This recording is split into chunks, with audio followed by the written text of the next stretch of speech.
Баршаңызға қайырлы күн достар, менің каналыма қош келдіңіздер. Бүгін біз сіздермен өте жеңіл әрі өте өзгеше салат жасаймыз. Оны жасау үшін бізге алдын ала асылған тауық еті қажет.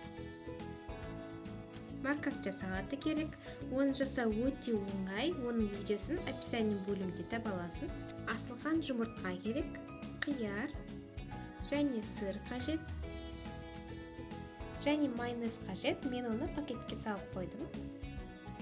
Арнайы форма керек, менде ондай болмағандықтан, мен пластиковый шелектің түбін ғана қиып алдым. Орташа тарелканың үстіне формамыз салып, тауықтың етін жайғастырамыз.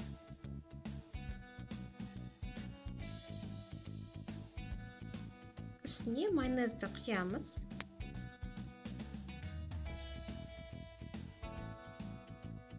Сосын морковчаны бәрін бірдей емес, бөліп жан-жағына салып шығамыз.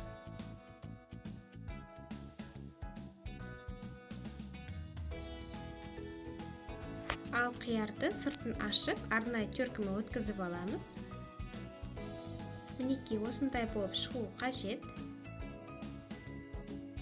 Енді бірінші морковчаның үстіне майонезді құйып аламыз. Сосын қиярымызды морковчаны салғандай бөліп жан-жағына салып шығамыз.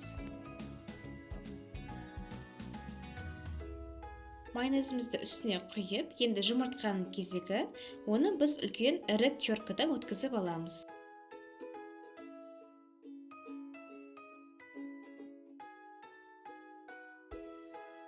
Енді қасықпен үстін нығыздап басып шығамыз.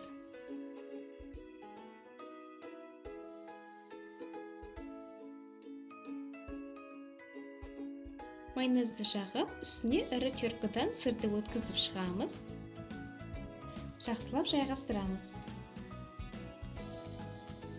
Қаламызша әсемдесеңіз болады. Мінекей салатымыз дайын, енді формадан аламыз.